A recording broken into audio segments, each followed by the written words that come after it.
As we mentioned, today is the 111th day of Donald Trump's second administration. On the 110th day, amid a draconian immigration crackdown and a brutal deportation program, the mayor of a major American city was arrested by federal officers outside a newly converted immigration detention center in his very own city. Newark, New Jersey Mayor Ras Baraka said he had joined congressional leaders in an oversight visit to protect the facility and to inspect its conditions. Originally a halfway house, the building was converted into a detention center earlier this year as part of a contract between ICE and the private prison contractor GEO Group, which we talked about a few weeks ago. Mayor Baraka, who is also currently running in the Democratic primary for governor of New Jersey, had sued to block the deal and says its operation is in violation of city laws and not up to that, and that the facility is not up to code. The mayor was apparently arrested after attempting to join Representatives Rob Menendez, LaMonica McIver, and Bonnie Watson Coleman, who were on site negotiating a tour to inspect the facility. Alina Habba, the interim U.S. attorney for the District of New Jersey, said in a post on X that Baraka ignored warnings from officials to leave. Mayor Baraka was booked on trespassing charges and released from custody a few hours later. After his release, he told MSNBC's Jen Psaki on The Briefing what had happened.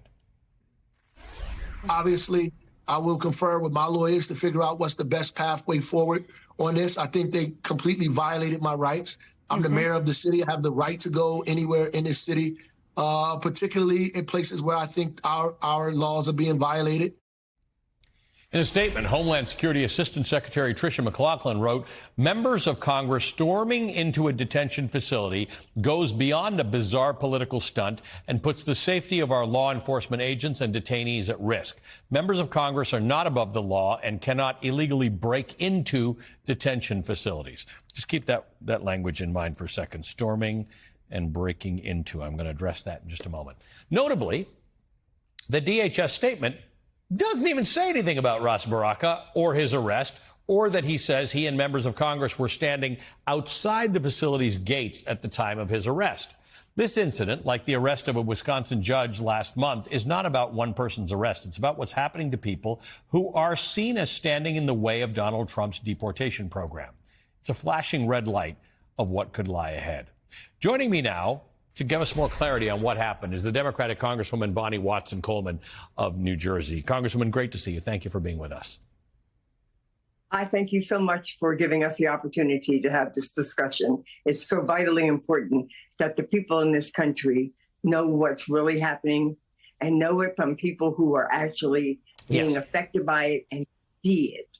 So you were there, so let's talk about this. The Homeland Security Assistant Secretary, Tricia McLaughlin, characterized the actions by you and your colleagues yesterday as, quote, storming the facility and breaking into, storming and breaking into. Now, look, the average person listening to this would probably say you don't have greater rights than I do to storm or break into anything. So tell me your response to what she said. We arrived at the facility, the three of us, the three members of Congress, around 1 o'clock, introduced ourselves to the person who was at the gate, told him why we were there, told him under the law we had the right to conduct an oversight visit, and that's what we were doing. He talked back and forth to people. No one said anything to us. They wouldn't give us any information. Finally, after pressuring him, they brought some other officials out. We told them who we were and why we were there and that we had the right to be there. They opened the gate to let a car out. So we walked into the gate, inside the gate, and again, identified who we were and why we were there. And they said, we're trespassing. And I said, absolutely not. We're federal elected officials that have the legal authority to conduct an on-site oversight in tour. And that's what we're here for. So after a while, some more ICE officials came around. We went up into a facility, which is like a holding area, and spent time with the individual who operates as a warden, although he's called something else, who was very nice to us. And we kept explaining to him why we were there. We asked him to call whatever officials he needed to call to get us access to do the tour. So various people came down, said they didn't have any authority. They're talking to the next person at the next level and on and on and on. We were there about almost 2 hours under those circumstances. Then all of a sudden, these other leaders from ICE, who we understand are the highest officials in ICE in New Jersey, they came. They came to the room where we were being held, spoke, and then immediately went back outside. And so my colleagues and I were wondering what's going on out there. We go out there and we find that the mayor is talking to some of the officials inside the gate. And so by the time we reach the mayor, the ICE official says to him, "You're trespassing. You have to leave this area." He politely moved out of the area, went behind the gate, stood out there where the protesters were, which is not their property, not this organization's property. And I was talking to him for a minute about, Mayor, we'll use our eyes and our ears to hear what you need to hear about this facility. As we were walking back up to the holding area, thinking that we were going to begin our tour, ICE officials started huddling and talking to other people on the phone. And so we kind of stopped to see what's going on here, because we thought everyone that needed to be there to let us conduct our tour were with us. So we overheard the ICE officials say, "Okay, we're going to arrest him." To which we said, "Arrest him for what? He's out there with the protesters." But they ignored us. They wouldn't answer any of our questions.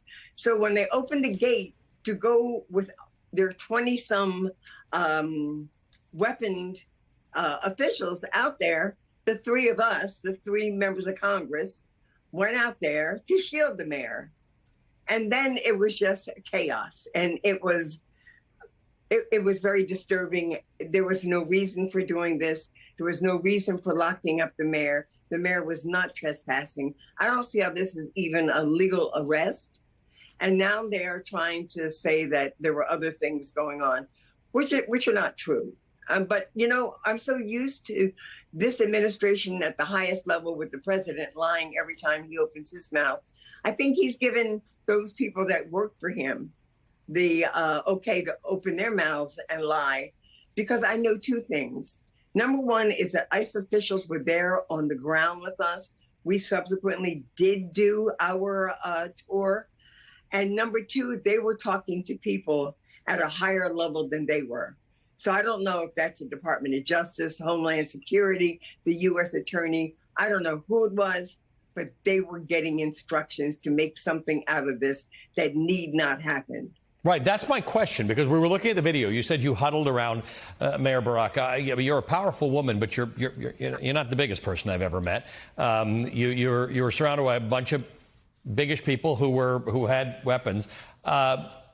Did you witness anybody on your side assaulting a law enforcement officer or an ICE officer? Absolutely not. The members of Congress and our staff were concerned about the mayor, and our staff was concerned about us. And the protesters were being peaceful. They were filming this. I mean, there's got to be a gazillion films all over this country now. We weren't trying to start anything. We weren't trying to do anything. We were trying to protect the mayor from what we thought was an unlawful arrest and disrespect of him as the mayor of the largest city in the state of New Jersey. And we were trying to get ICE to recognize that what they were doing was wrong. At first, some of them were treating us as if they didn't know who we were. And we kept saying, we're members of Congress. We've been here for almost 2 hours. You know who we are. But there was just, like, consistently and across the board, especially with the folks in uniform, no respect for who we were and no respect for the mayor, which concerns us tremendously, because if you don't respect your legally responsible officials, those who've taken an oath, just like you should have, if you don't respect the mayor and the federal officials, then we understand why people are so afraid. Yeah. to just walk the streets, to go to work, to drop their kids off to school. So Because people don't think they've got those same sorts of protections. So if you can go for the mayor, exactly, everybody's fair game. Congresswoman, thank you so much for being with us this morning. They can intimidate us, but they cannot. It's helpful to have somebody who was right there tell us what the story is so that we can get great clarity on it. Democratic Representative Bonnie Watson Coleman Thank you of for New covering Jersey. us.